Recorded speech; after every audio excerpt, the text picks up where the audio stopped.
Well, first thing is we're not trying to connect to agree. Right.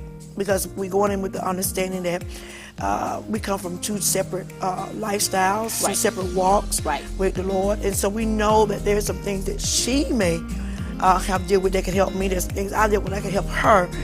But I'm not coming in as the know-it-all. Right. So I'm not fighting against whatever she's saying. Rise from the ashes. Everywhere that we go, our light be flashing. 'Cause you're alive. Yes, you're alive. You can rise as you're dusting off the ashes. Rise from the ashes. So everywhere that we go, our light be flashing. 'Cause you're alive. Yes, you're alive. You can rise as you're dusting off the ashes. Hi, I'm Sandy Powell, and welcome to the Round Table. Now, I have a couple of ladies here that I'm delighted. They already have something going on that I am already peeping it, and I'm sure you all have peeped it too. And I have them here at the Round Table to talk with me about what's going on in our world. I have Evangelist Rashida and Apostle-elect Hayes, Veronica Hayes, here on the couch again. And this is not your first time. No. But I'm glad you brought a friend.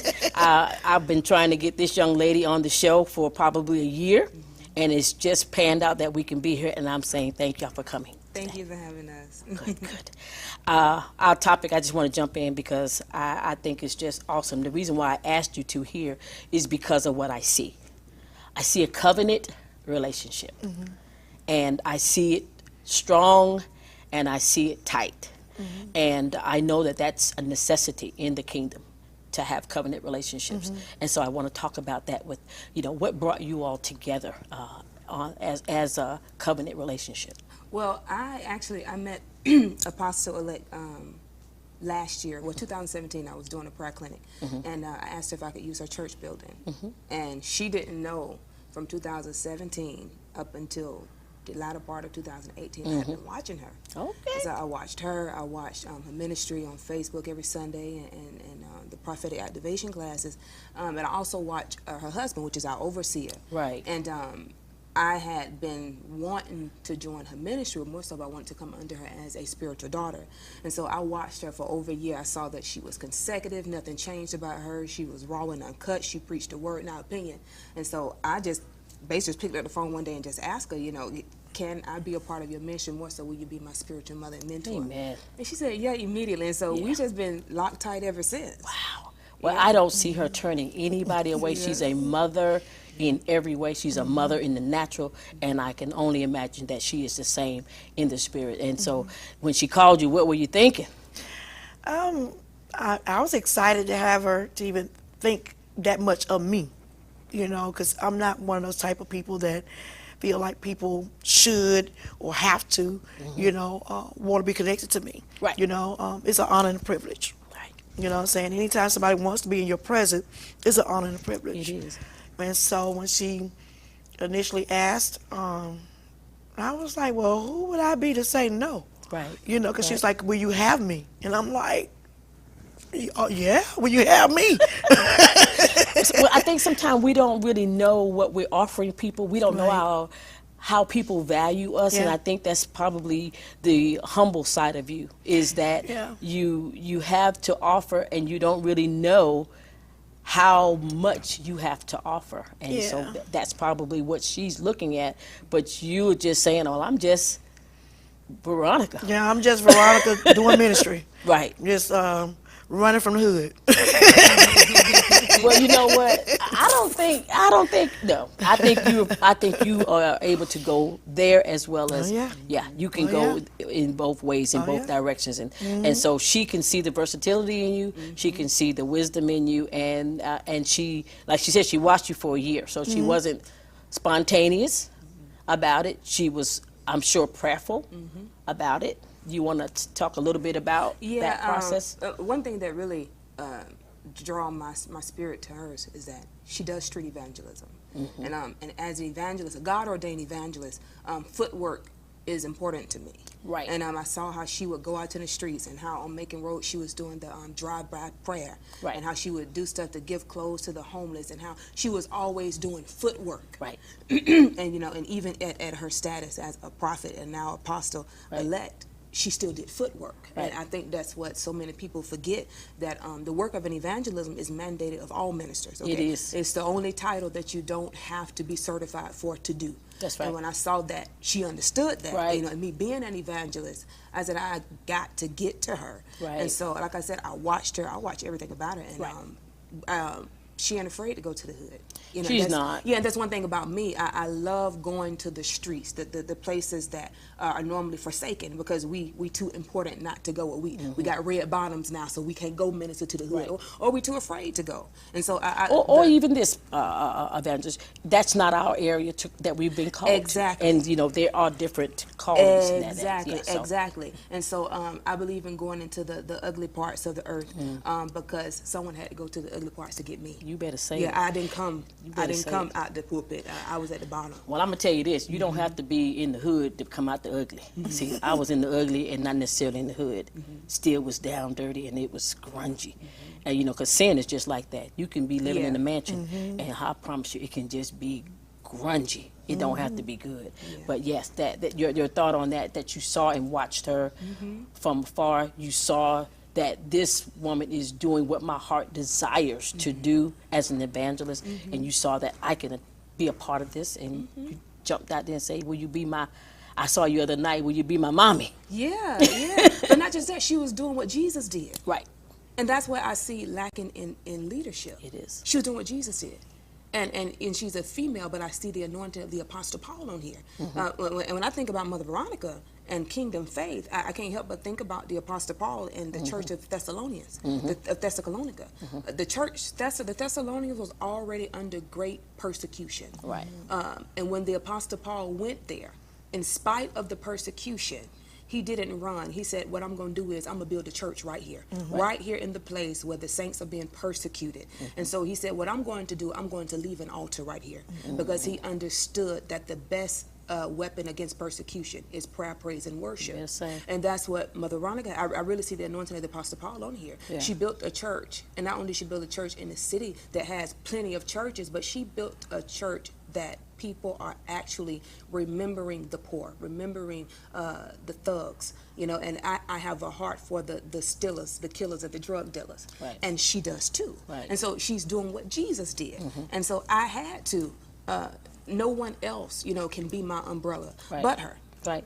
And I think that this is called kindring spirits. It's called like you have likeness and the same kind of, you know, history, so to speak, or maybe you all have some connection that's even greater than the spirit. It's just a natural connection. So when she calls you and says, okay, will you cover me? And then you finally get in your head, okay, I got something I can, you know, give her.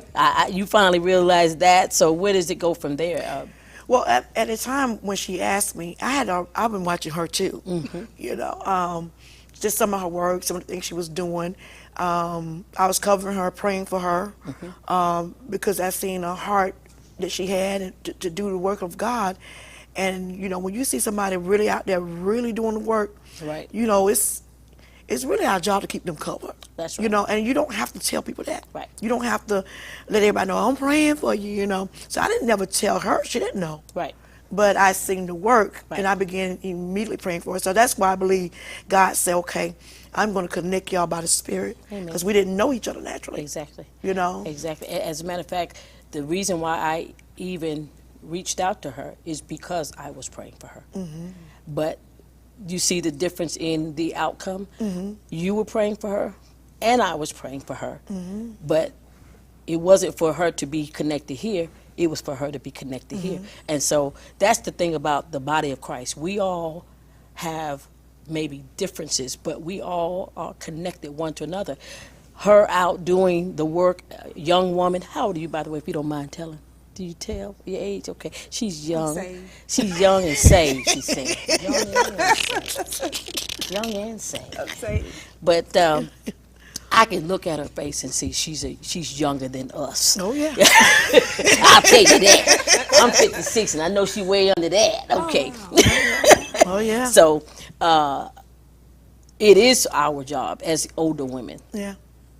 to cover her. Yeah. And that's why I said the age we don't, because Yeah. she's a younger woman. Yeah. You know, and she may have gone through some, because I've heard your testimony, she's gone through some things, but there's still some wisdom that you could give to her, and vice versa, that I pray over her, that I know that she could be covered in the spirit. And then our phone call didn't pan out the way we thought it would pan out, but God had a plan. Yes. And so we are here now with spiritual mother and spiritual daughter Yes. in covenant relationship. Now I have to say this, we've seen this before. Covenant mother and covenant daughters that don't remember that they're covenant mother and covenant daughters. Now we've seen it. We in ministry, right? We've seen this. Tell me, because I know in my mind, I know how it gets broken, and I know how it should not end. You all won't always agree, Right. but you know what would need to take place in order for this to stay solid. Well, first thing is we're not trying to connect to agree, Right. because we're going in with the understanding that we come from two separate lifestyles, two Right. separate walks Right. with the Lord, and so we know that there's some things that she may have dealt with that can help me. There's things I deal with that can help her, but I'm not coming in as the know-it-all. Right. So I'm not fighting against whatever she say that I may not agree upon at the moment, because some things that we can disagree to agree. There's some things that just have to have some light on it for us to understand it. And so if she could bring that type of understanding to me from a younger That's perspective, exactly right. then I can look at that and say, not that no, it got to be my way. It's got to be this way. No, I can look at her and say, okay, let me begin to refocus on some things and see what you could teach me coming from this perspective. Exactly right. And so we learn from each other. Exactly. And so I think that that's a point that I'm trying to make, is that somehow or another in these relationships, as let's just go from your perspective, as the mother in the relationship, that we get to the place where we feel like that our daughters have nothing to bring to the table, Right. and it's always a pour to them and not a share in ministry or in thought or in understanding. And when that moment happens, that you feel like she can't tell me anything, Right. those things get broken. Right. And I think that's Absolutely. how the relationships end up sometimes torn from the mother side of it, because we feel like they should always hear us and not us hear them. Yeah, absolutely. I think that we can come to an agreement to learn from each other and respect each other's ministries. Exactly. So I have to respect her ministry. When she first started, she came off real strong, and I said, whoa, okay, but it didn't bother me, Right. because I come off strong sometimes too. Me So too. This is the strong the strong yeah, so just watching and learning from her, I don't have that in me to feel that she's beneath me. I look at her as a team. Right. I'm a mother, but we still a team, because it's kind of like in the natural. Right. You have your children, and you all in one household, whatever, but you work together to make it work. We do. That's what family is about. Exactly. So our spiritual family should be no different. Exactly. But what? Okay, I'm gonna give the daughter's perspective, then I'm gonna ask my why question. From a daughter's perspective, tell us how you think it gets jambalaya. Well, I really sincerely and honestly think that pride has a lot to do with it. Yes, ma'am. Because I'm this type of person. This is what I teach, because I do have a lot of younger people, millennials, in my ministry, as well as some older people. And my quote that's not in the Bible is that mama can say whatever she want to say. That's how I was raised. Then the Bible says, let the elders speak. Right. So, and I've become wise enough to understand that just because I don't agree with it, don't mean that it's wrong. That's right. And so, but humility says to Rashida, shut up and submit to your leader. See? And so that's why I try to teach younger people that it's okay to be humble. And you don't always have to win. There comes a time where you have to choose righteousness over being right. And so sometimes it's perfectly okay. But one thing that I've learned about leadership in ministry is that just because you don't agree with it doesn't mean that it's wrong. Right. Okay, and it's either wrong or it's right. I'm this type of person. Unless leadership is telling me to do something illegal or against the word of God, I'm okay. Submit. I'm perfectly fine with Right. it, yeah. And then I just believe that if it's something that's not going to work out, okay, that's what prayer is for. And if I really believe in the God that I pray to keep me healed, delivered, and set free, I believe that he'll critique whatever it is that leadership has done wrong. And then if it falls apart, as a daughter, it's not my job to say, I told you, I was thinking it the whole time. It's my job to say, you know what, Mama, let's try it again. Let's see how we can do it this way. Let's go. Let's keep moving. Critique it and move on to, of course. But you know that day will come. And my point is that when it's a covenant relationship, those differences should not bring about division. It should not. But we throw that word too easily, covenant. We say covenant, we covenant this, we covenant that. But the moment, like you said, pride set in or the know-it-all set in, then we are no longer covenant. Right. Yeah. But when did that start? Like, when did God start the I know. pick up, put down covenants? I know. I think that we just don't take it serious. No, we don't. We just don't take it serious. We don't understand. I think a lot of times we just don't have, it's a lack of understanding. It is. And a lot of people go into doing stuff because they've seen somebody else do it, or they seen another ministry do it, and so they start to, the body of Christ start to mock, start to do what they see other people doing without the understanding. Right. Or the anointing to do it. Because everybody thinks that because the hand is doing it, the foot can do it too. Right. In the body. Right. And we are just, I know we are just smart enough to have figured it out that the foot can't do what the hand do. That's right. The eye is the only part of us that can see. And be okay with leaning to the eye to see, as I be a hand or a foot that moves from what the eye see. Right. But we just can't do that. You're like, we have to mock it. We have to come back and duplicate it. That's why we don't have a food bank. That's right. We don't have a food bank. You know that, right? World Training, we don't have a food bank. Not because we don't believe in feeding the hungry. Right. No. There are ministries out there that's feeding. Why not just support what someone else is already doing in that area? Be supportive. And that way we don't have 30,000 food banks in the city, and maybe not have a center where people can come for other crises. We haven't learned how to be covenant in that way. And so when the time comes, I'm just delighted to know that you all have figured out that pride and the know-it-all spirit has no place to play in covenants. And so when you guys get to a point where, let's say, direction, how do y'all work out, like, what direction do we go, like in this area or that area? Have y'all, I'm sure you've come to different projects, and how do you all, in covenant relationship, how do you do that? We actually had that. There was an issue that Mother was telling me I need to implement in a part of my ministry. And I was like, Mother, that's just not me. That's just not me.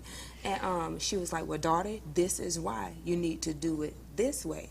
And so I was like, oh, no. I said, well, can I make a suggestion? She said, no, because you're not in agreement. Right. And the daughter in me knows when to shut up.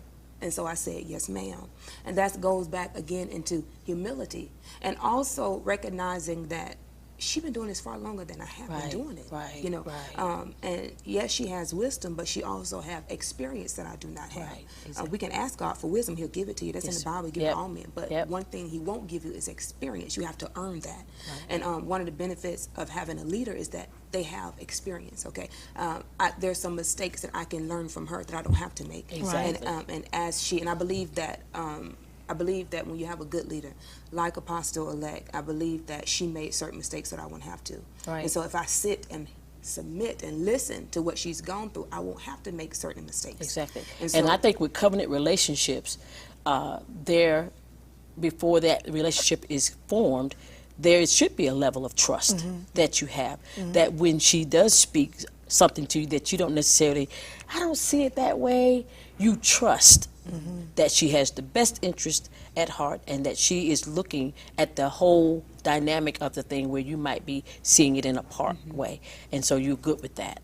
Yes. Yeah, because that's the purpose of me having her as my umbrella. Say it. You know, because and that's why I don't agree with all these young preachers that just doing their own thing, because we're messing up a lot of people. We are. And so I not only did I come to her because I was drawn to her, but I honor the wisdom that she had. Right.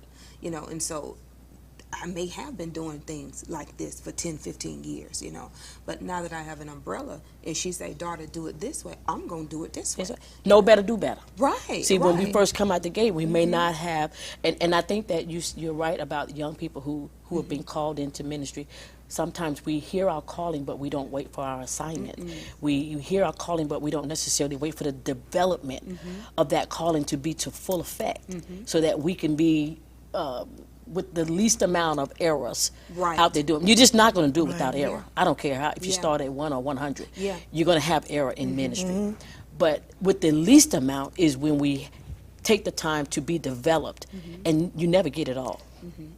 You know, and let me say it this way too, from another perspective. You know, you have to thank God that you have someone willing to teach you, because there are people that allow you. I mean, they're about numbers, and they allow you to come up under the covering, and then really don't pour anything into you. Say it. Could be jealous, you know, because you're moving at a fast pace or you're doing something different from what they've been doing, and I've seen leaders silence their daughters, their sons. I see them silence them because they're so afraid of what's going to happen as they come forth. I think it's a sad thing to birth something and never want to hear it speak. Do you understand? That's good. That to me is in the natural. Is an unnatural thing to birth a child and never want to hear that child speak.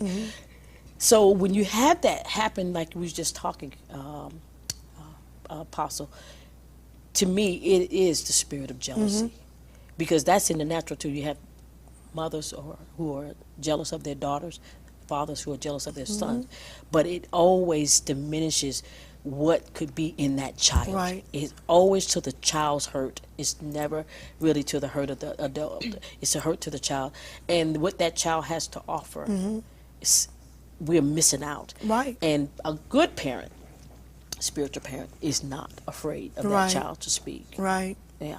And so I'm glad that you are good with that. You know, and that you allow her to spread her wings and soar. And you know, and you might say, okay, dip here, or you give her instructions on how to soar and get the best out of her wing glide, but you still allow her to do it. And you're right, it happens, and you know, you and I, we see it all the time. We see coverings that will not let their sons and daughters fly, and then we see also, can I flip it? Can I flip it? We see the ones where they should have set them down. Right. Absolutely. Clip their wings because they're making a mess out there. Right. We've seen that too, and that's still a lack of covering. You know, just because they are under your covering, they may be good tithers or good seeder to you. You just let them run them up. Right. You ever seen them churning out there in the natural? Yes. You know, they got everything in the world that they and they just let them run them up. And in the spirit realm, the same thing, because they have something to offer in a tangible way. They just let that child run amok. And in the meantime, like you said, inexperienced, no wisdom, and they're out there doing everything. They big enough, and I say this too, playing in the spirit with stuff that they don't even understand, and then wonder why things burst open in their life, and then the people around them, the way it do, and get hectic.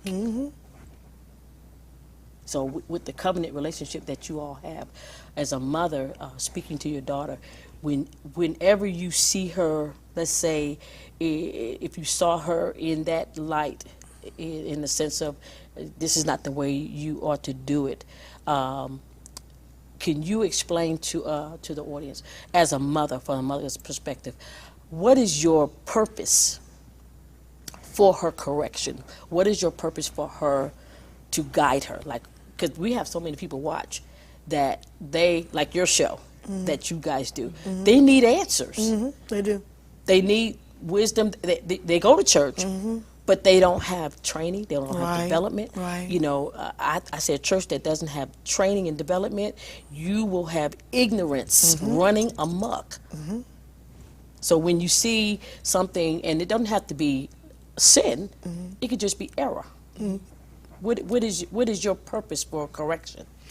Well, one of the things that with her, she looks for the guidance, so that's real good.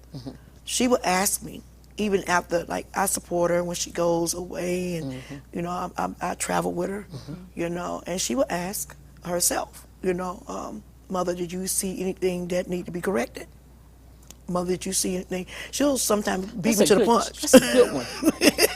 now flip the coin and talk about that one that you can't hardly. Now, I'm not talking about Evangelist Rashida, Right. because we're talking to a wide range of people. But because some people think when you're teaching them and training them and developing them, that when you make correction, that's somehow a problem. Right. And you have to correct. I mean, you can't have the good without the bad. You have to correct. Right. Discipline is very important. It helps you to be obedient.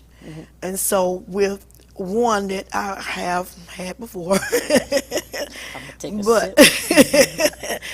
but I have low tolerance for foolishness. I don't tap dance around. I'm not one of those type of spiritual mothers or natural mother that's going to spoil the child to the child end up in death because of things I have not taught or have not spoken or have not said or have not corrected. Right. I try to make sure that if I see, sense, feel anything that needs to be corrected, I'm going to do it on the spot. That's right. I'm not going to wait. It's not going to wait till next week or next month or give them a chance to keep making the same mistakes over and over again so that they can look bad and continue to make God look bad. And the first thing is we don't want God to look bad. Right. At all. Right. You know, so my correcting you is to get you in line with God. It's not so much about me.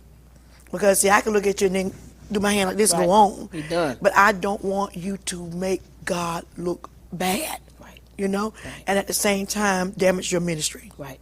Exactly. So my correction is not to hurt you. It's to help you and to push you where you need to go.